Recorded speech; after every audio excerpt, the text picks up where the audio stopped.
तुझी आघात लीला सृष्टीच्या निर्माण करते त्या ब्रह्मदेवा, तुझ्या वराने उन्मत्त कंसराजाने सर्वत्र हाहाकार माजवला.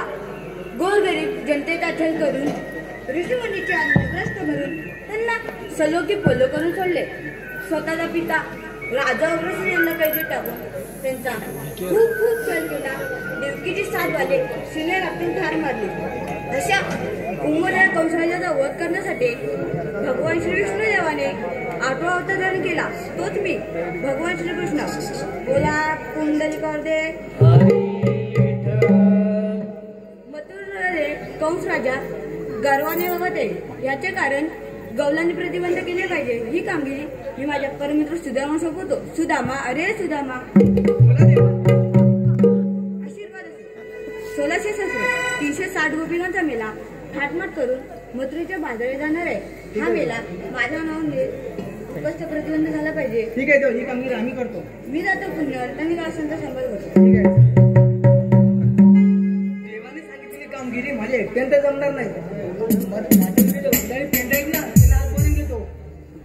अरे पेंड्या, अरे पेंड्या, अरे काय म्हटलं लवकर.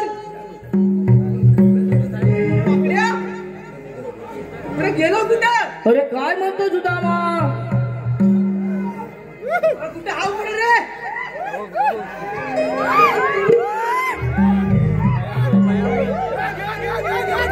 रानवनातून फिरत होतो गाई गुरांच्या पाठी. रानवनातून फिरत होतो गाई गुरांच्या पाठी. पायाला लंगडा मी पेंड्याला हातात मुडकी काठी.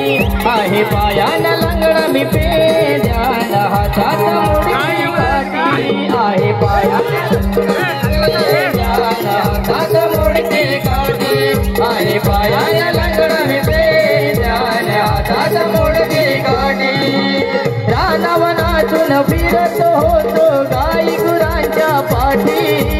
रानवनातून फिरत होतो गाई गुरांच्या पाठी.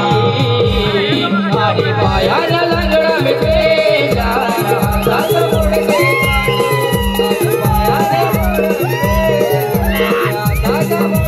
काठी. मनात होते यमुनी तीरावर डोळे मिटून पावे.